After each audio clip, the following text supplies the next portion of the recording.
Well, tonight on the podcast, ladies and gentlemen, we're going to get into what I said last night about Republican presidential candidate Vivek Ramaswamy. I said before that we need to pay more attention to him and really need to take our time to look at what he is not only saying, but look at his anti-black racism, look into the history of America and why his people couldn't even come over here at one point in time. Now, Vivek Ramaswamy is a first generation. His parents immigrated to this country and he was born here. So that's why he can run for president and all of that. Now, he is would be considered a Brahmin in the Indian caste system. So if he even go back to his homeland, he would be looked at as pretty high class. So they're very serious about that caste system over there. But let's get back to some history. So at one point in time in this country, they did not want Indians in here. We're talking about East Indians from the continent of Asia. Now, on February 5th, 1917, Congress passed the Immigration Act of 1917, also known as the Asiatic Barred Zone Act, intended to prevent undesirables from immigrating to the U.S. They say the act primarily targeted individuals migrating from Asia. So at that time period, the United States government said people like Vivek Ramaswamy was an undesirable because India is in the Asian continent. As they under the act, people from any country not owned by the United States adjacent to the continent of Asia, as they were barred from the immigrating to the U.S. The bill also utilized an English literacy test and an increased tax of $8 per person for immigrants 16 age or older. Now, I say the new bill is at that time was not meant to impact immigrants from Northern and Western Europe, but targeted Asian, Mexican, and Mediterranean immigrants in an attempt to curb their migration.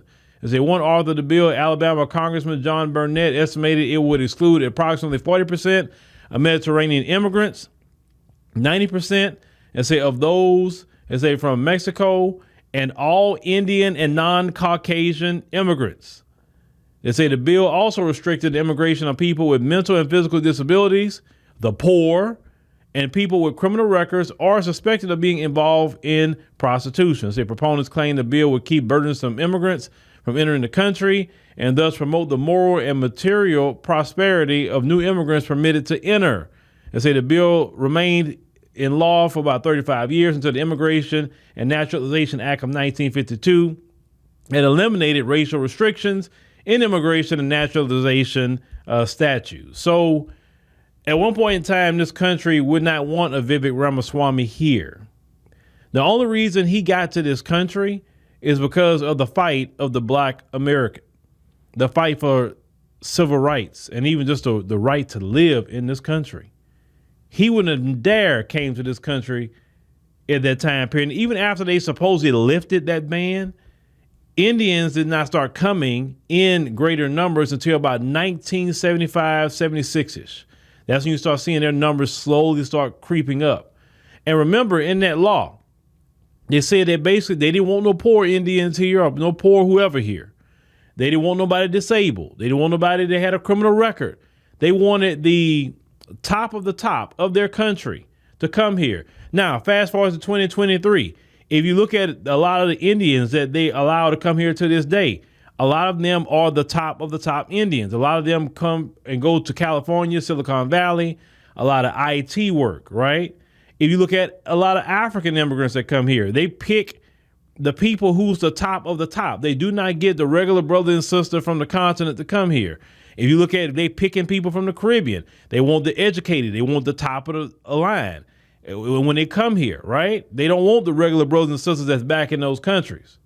Now, even in their own homeland, a lot of times they may not even be liked by the people. So they have no problem coming over here a lot of times and joining in with racism, white supremacy. Now, when we come to talk about our brothers and sisters from abroad, even if they do come in on some raccooning, a lot of times their children are first generation and they really get the American experience of black people. So even though their parents could be telling them that, they get that wake up call and they say, oh, yeah, I need to get on with the black Americans on this one because, yeah. But when it comes to people like Vivek Ramaswamy, let's go through some things. Now, this guy, like I said, he, is about worth $500 million. He went to the Ivy League, graduated in Harvard. So he's not an idiot. But I want to revisit some clips, and we're going to just take our time talking about Vivek Ramaswamy. He came in with an anti-black slant because he's not dumb. He understands in this country, if you want to get on the good side of white supremacy, you got to spew anti-black talking points. Every immigrant that comes into this country, they all say, look, I see how they treat black people. I don't want that. I don't want that. Not at all. So I'd rather be on the side with the white supremacists than be on the side with black people. I'm not saying all of them do that, but let's call it what it is. I just seen a story that's happened right here in the Houston area. An illegal immigrant from Guatemala went to a home here in the Houston area, broke into the home, and, violated the 11-year-old child. I think she was 11 or 12 years old. He took her life and stuffed her underneath the bed. When he got caught by the police, he said that 2 black men held a gun on him and made him do that to that child. Of course, he was lying. It did not happen. But he couldn't even speak English in here. And already on the understand that when you come into this country, point to the black man and say he did it. Blame everything on black people. See, this country let everybody know when they come here, we are the enemy. We are the enemy. Even though the true enemy and reason why these people got to leave their homeland and why their homeland is in squalor is because of the white supremacists. But let's get to Vivek here. Now, let's go back to the first interview I seen of him. And remember, him and Don Lemon got into it. If you don't remember that particular clip, but let's go ahead and roll that because this guy has been straight lying about our history. He's been anti-black from the beginning. So let's go ahead and roll that. People, say what you said again. Black people secured their freedoms after the Civil War. It is a historical fact, Don. Just study it. Only after their Second Amendment rights were secured. They were not secured their freedoms after the Civil War. That is not, you are discounting Reconstruction. You're discounting a whole host of things that happened after the Civil War when it comes to African Americans, including the whole reason that the Civil Rights Movement happened is because black people did not secure their freedoms after the Civil War, and that things turned around. People tried to change the freedoms that were supposed to happen. And you know how they got it? They got their Second Amendment rights, and they actually got, the NRA played a big role in that. But today, Don, the NRA did not play a big role in that. They trained black Americans how to use firearms. That's a lie. That's not. The NRA did not play a big role in that. This is just historical fact. It's not historical fact. The part that I find, because you say it's historical fact. The part that I find insulting is when you say today black Americans don't have those rights after we have gone through civil rights revolution in this country. You are sitting here telling an African American about the rights and what you find insulting about the way I live, the skin I live in every day. Here's where you and I have a different point of view. Black and white that black people don't have in this country, and that black people do have. Well, here's where you and I have a different point of view. I think we should be able to express our views regardless of the color of our skin. We should have this debate without me regarding you as a black man, but me regarding you as a fellow citizen. That's what I think we should say. Whatever ethnicity you are, explaining to me whatever ethnicity about what it's like to be black. Whatever ethnicity I'll tell you what I am. I'm an Indian American. I'm proud of it. But I think we should have this debate. Black, white, doesn't matter. I think we should have this debate. On the content of the ideas. If you're going to do it, you should do it in an honest way and in a fair way. And what you're doing is not an honest and fair way. Anyone who is just a student of history know that everything this guy said was a lie, and he know what he was doing. He know he was lying. He know good and well it doesn't take anyone who have a degree in American history to know that black Americans was not freed after Reconstruction or during that time period or after the Civil War. No, because Reconstruction lasted, about 10 years? The Great Compromise happened. The Union troops left the South. And immediately the white supremacists in the South went to institute Jim Crow laws. And that's just American history. What freedom, like Don said, will be the point of the civil rights movement. We have our freedom. Then he mentioned the NRA. Why would the NRA want us to have anything when the original gun laws in this country was meant to keep guns out of the hands of black Americans? The NRA has nothing to do with our freedom. They don't even honor their black members. They don't even honor black people with a gun. Certain cases that the NRA should get involved with because they care about guns, right? Remember the Philando Castile case. If any time that the NRA should have gotten involved with anything, it should have been that case. And they said nothing at all. Didn't say a word. And at that point, I said, okay, the NRA is basically about a white supremacist organization. They want to keep white folks armed, but don't want to protect the rights of black people either. So see, over the years, I had to learn by doing stories, watching reactions. So why I respond the way I respond today is on the 10 plus years that I have been doing this, watching the moves of white supremacy, watching all the organizations, watching everything. That's why I know that it's nothing they're doing is going to include us, want to help us, unless they have something that they are gaining out of it. So this guy, Ramaswamy, understands that I don't have to use my Harvard education and show how smart I am, because I'm speaking to a people who's anti-black. So I know they're remedial. I know they're dumb. I know that. So I can just lie and tell them any old thing. And it's not like they're going to come to me and say, hey, wait a minute, man. You're lying. That's not American history. That's not what happened. He's not talking to a smart group of people. He knows this. So he knows all he got to do is lie. And they're going to believe it because he looked at how many times Trump has told things that wasn't true to his base, and they just eat it up.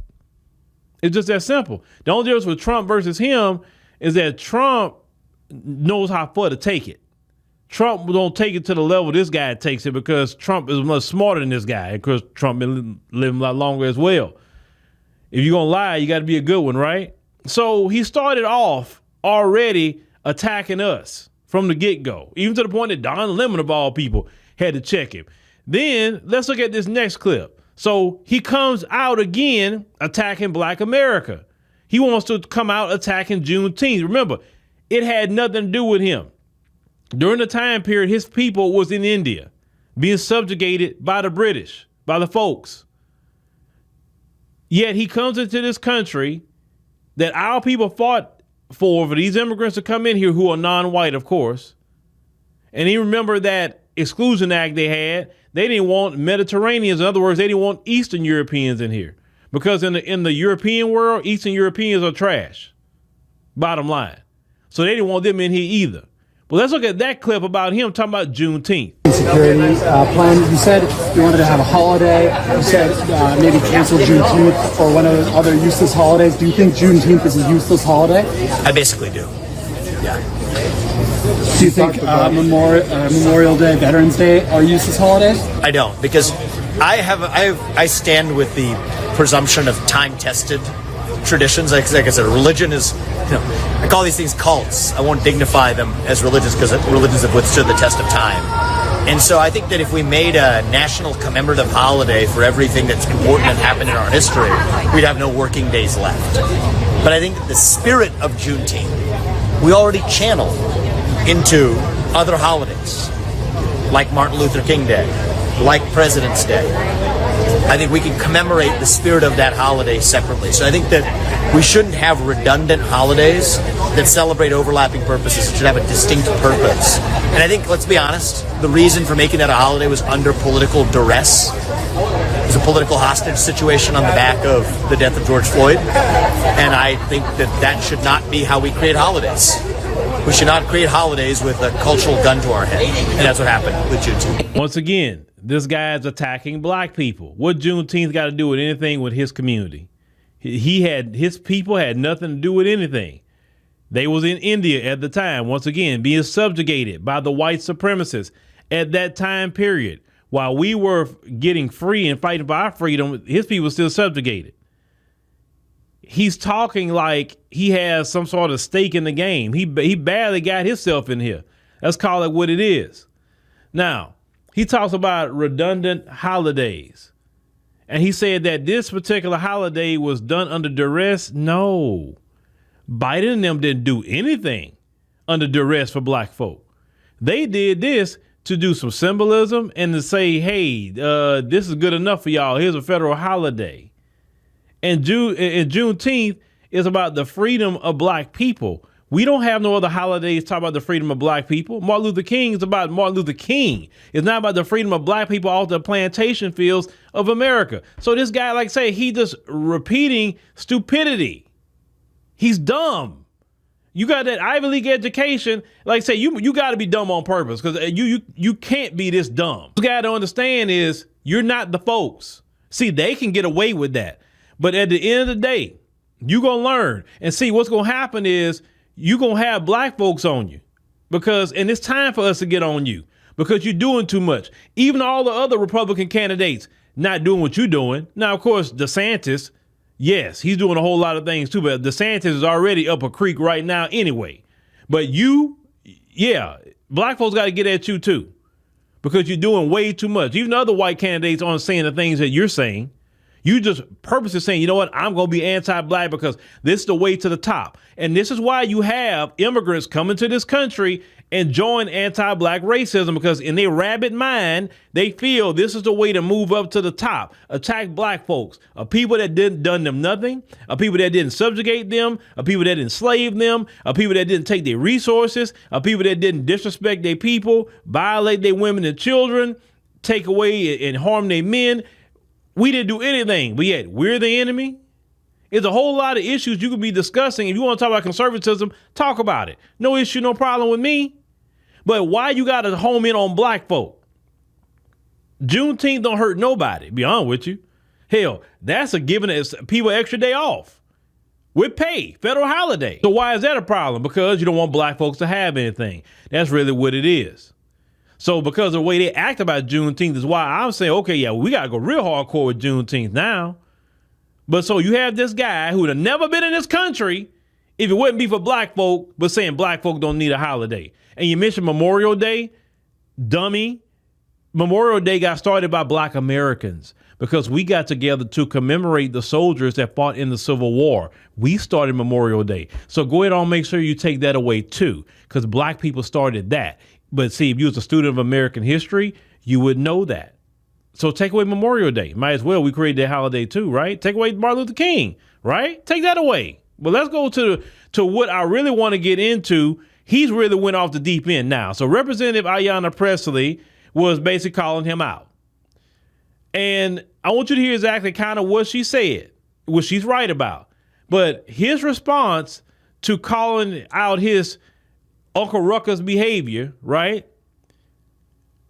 I want you to hear how he ended up labeling her the Grand Wizard of the KKK. But let's go ahead, let's roll that clip. Another level on Friday, in addition to the comment we played, you took issue with comments from Congresswoman Ayanna Pressley. She reportedly said, quote, "We don't need any more brown faces that don't want to be a brown voice." About that, you said, "These are the words of the modern grand wizards of the modern KKK." You know, I'm sure, the KKK was responsible for more than a century's worth of horrific lynching of black people. How in any way are the views you're talking about comparable to the views and atrocities committed by the KKK? What I said is the Grand Wizards of the KKK would be proud of what they would hear her say, because there's nothing more racist than saying that your skin color predicts something about the content of your viewpoints you didn't just say they would be proud. You said these are the words of the modern Grand Wizards of the modern KKK. It is the same spirit. You're right about that, Dana. I think it is the same spirit to say that I can look at you and based on just your skin color, that I know something about the content of your character, that I know something about the content of the viewpoints you're allowed to express. For Ayanna Pressley to tell me that because of my skin color, I can't express my views, that is wrong. It is divisive. It is driving hate in this country. This is dividing our country to a breaking point. That is a debate that is based on nonviolent discussion. That you just said you're using rhetoric, which she said she's using rhetoric. That's one thing. And another thing is to say that she represents and she is a modern version of a KKK, which, as you know, was dedicated to the subjugation and violence against black people. How on earth is she a modern Grand Wizard of that kind of organization? Let's be intellectually honest and get to the heart of what this debate ought to be about.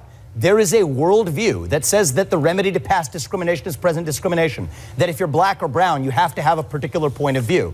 That's from Ibram Kendi. That's from Ayanna Pressley, the people I quoted in my speech yesterday. But can you have an intellectually honest conversation regardless of who you are, when you accuse her of being a grand wizard of the KKK? Debate.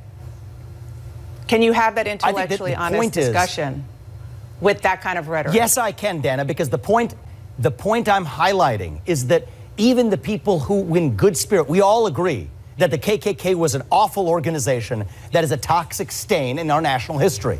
So given that we can start from that point of agreement, now that allows us to say, well, who actually sounds more like that organization today?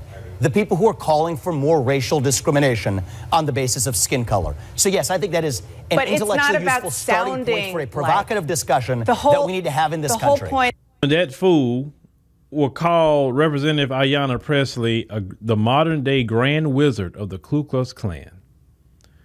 That's when I say, okay, man, this dude's going way too far. Now, listen, I disagree with a lot of politics that come from Ayanna Pressley and the squad and stuff like that. But at the end of the day, I always said that she's still a black woman. And because of code, I have to speak up on things like this. We can discuss politics another time. But when you're attacking a black woman in this manner, when you're labeling her a vile, evil, demonic Klansman, this woman has never put her hands on anybody. She's never took the life of anybody. She never bombed no churches. She never violated anybody's rights like that for the color of their skin. You look at, boy, I wish Ramaswamy would have said something like that about me, because I'm telling you, say, oh, you worried about 500 million? Oh, boy, I'll be like, Birdman. I'm like, oh boy, thank you, Ramaswamy, because I'm about to get paid. Because the first thing I'll be doing is be in federal court filing a defamation suit.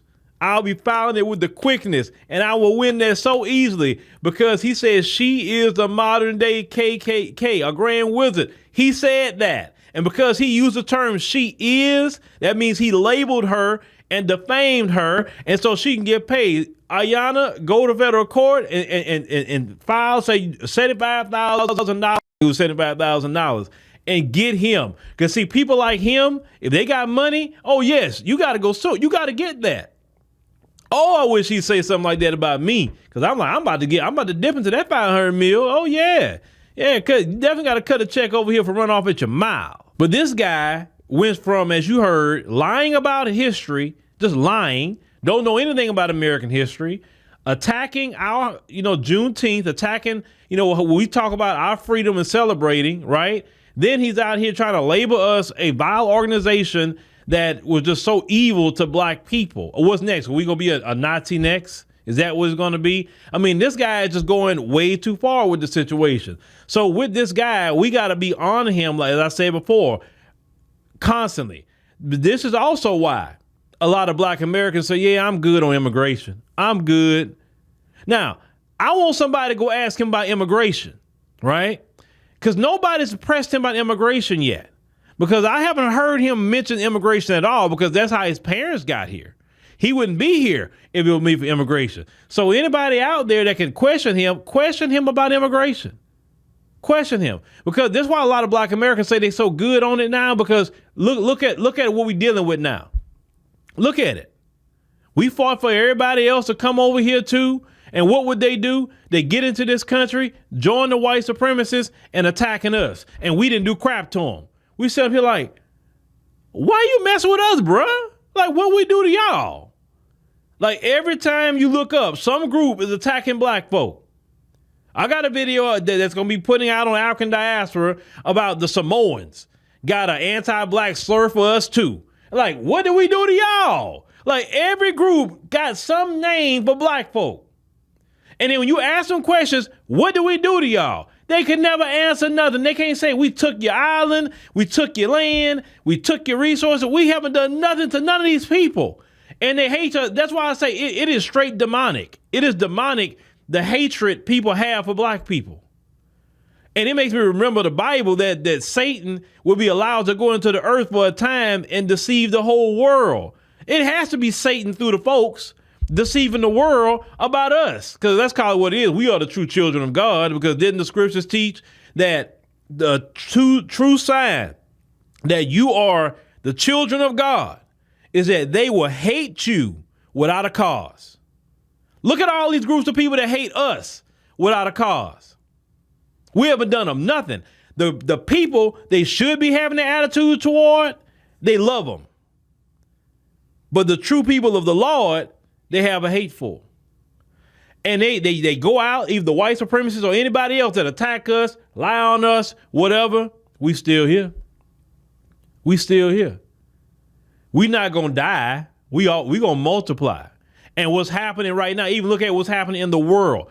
Everybody now is trying to fight to get themselves in the African continent. Look at that. Nobody fighting to get into Europe. Nobody fighting to get into Asia. Nobody fighting to get into Latin America. Nobody fighting to get none of them places. They don't care. They don't care. They're fighting to get into the African continent. And it has been ordained for black people to return to their proper place. And it's going to be a shifting going on. It's going to be a shifting of consciousness. It's going to be a shifting of the world, of everything. And it's going to be good to be black. I'm going to tell you something. All these groups that's attacking us, especially these non-black groups, all of them going to be claiming they got some tie to black, some tie to Africa. I'm telling you, within the next about, I say it's as minimum as 5 years, all of them going to be talking about they black. Man, we cousins, man. Look how dark I am. Man, I ran my African ancestry. I did African ancestry. You know, I mean, I did. Listen, I have so much of this tribe in me too. Look, I'm one of y'all. And then, at the time, like, what? Nah, go over there with them folks. I don't care what you got. You could have, if you wanted to be so-called a distant cousin, right? You could have did that a long time ago. Oh, because now things not looking good no more with you with the folks. Now you want to come over here? Nah, we good. We need to think like that. We got to react that way. Listen, I believe the Lord is allowing all these people to attack us. So when it's time for us to be in our proper place, we know who they really are. We know they faking the funk when they trying to come around and say, man, we family, we this, man. Look at this. Look at, you know what I'm saying? You other groups attacking black people, talking down on black folk, whatever. And we ain't never done your group nothing as a collective. You're going to regret the day you done that. Because remember, you're going to need black people a lot sooner than you think. And when you look at black people, you know what we're going to say to you? We good. We got our own problems. Well, y'all was right about discrimination. Don't care if we were right. Deal with it. Look at a lot of people now in the Asian community. Ever since this affirmative action has went away. Now they are lamenting, a lot of them. You got them making videos, making TikToks about, man, we got it wrong. Well, thank Edward, Edward Bloom and Yatin Chu and all of them. Go thank them. Because we weren't benefiting from affirmative action anyway. So now all this enrollment, let's see what happens in the colleges now. And now they talking about trying to get rid of it in jobs. And I'll say, look, take it all away. Take everything we fought for away if you want to. One thing about my people, prior to having all of that, we had our own homes. We had actually more businesses. We didn't have any of those affirmative action, any of those rights. We had more two-parent households. We ate real good. We grew our own food. We traded with each other. Oh, you got chickens, you got eggs? Okay, well, shoot, I got pecans. Okay, well, I'm gonna give you a sack of pecans. You give me some eggs. You understand what I'm saying? Oh, you got cows, you got some milk over there? Okay, well, shoot, I'm growing tomatoes over here. Well, shoot, give me so much milk and I'll give you so much tomatoes so you can cook. I got onions too. I'll give you tomatoes and onions. See, that's the way we did it in our community. And the good thing about me, at least as a Gen Xer, I got to still see that a little bit for a few years in the 80s. Like my grandfather was growing okra, they had jalapeno peppers as well. They was growing and green onions. Across the street, Miss Rose, she had a big fig tree and pecans. And so Miss Rose always wanted that okra because my grandfather was so cold with a garden. My grandfather would make a garden with a shovel, not a tiller. He would make that garden look like you tilled it. And in the middle, it'd be flat walkways in the middle. Look like somebody made some concrete or something through there. nice to find rows. Nothing was out of place. He did it all with a shovel. My grandfather. And I mean, when he grew them okras were so huge that he was growing, and he didn't use no fertilizer or none of that mess. He didn't use any of that. He just knew what to do to grow that food. Unfortunately, it's a big unfortunate. I wish he was alive today because I would have loved to learn that from him, how to do that. Now, of course, I would use some modern technology with the tillers and stuff like that. But the fact is, the secret on how he was growing them big old, and he also, I forgot, watermelon too. He would grow watermelon, huge watermelon, huge. And so people had pecans, eggs. That's how we made it in the black community. It wasn't all this, if you ain't got no money, you stuck out. No, you got something I need? Okay, I got it. Or if I don't maybe have something, say, look, well, shoot, I can come clean your house if you give me this. Or shoot, you need some time to go out on a date or something. I can babysit the kids. I can do this if you do that. That's how we moved in the black community. And we need to get back to doing that type of stuff. Everything don't have to be a freaking dollar. Barter with each other. But these other groups, like I said, they're going to regret that. Ramaswamy, and beyond with you, I've been seeing a lot of East Indians kind of coming against Ramaswamy because they're starting to realize, wait a minute, he kind of about to blow the spot up for us, even though they have been on one with us too. But they know he's making it real bad because listen, people like to be on one when they get it around you here and there, or maybe on a quiet tip, but they don't want it where we're now focusing in on them because no group likes that when black folks focus on you because it's gonna be a problem for you. You know that we can break your business overnight. We can break everything you got. You be crying because you in the black communities. Don't let Ramaswamy get y'all businesses shut down. The only thing I'm saying. But we got to keep an eye on this guy. Any anti-black racist, and this guy, I view him as an anti-black racist based off of what he says.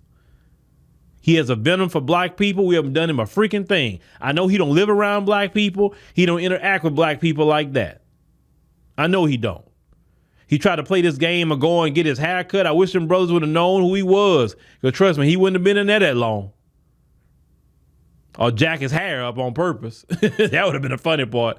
Know who he is and just jack his hair up and give his money back. Say, yeah, I made a mistake. I cut your hair, whatever. Cut his head bald. That would have been so funny.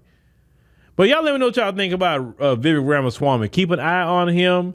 Let's always call him out because we don't need DeSantis and Ramaswamy. No.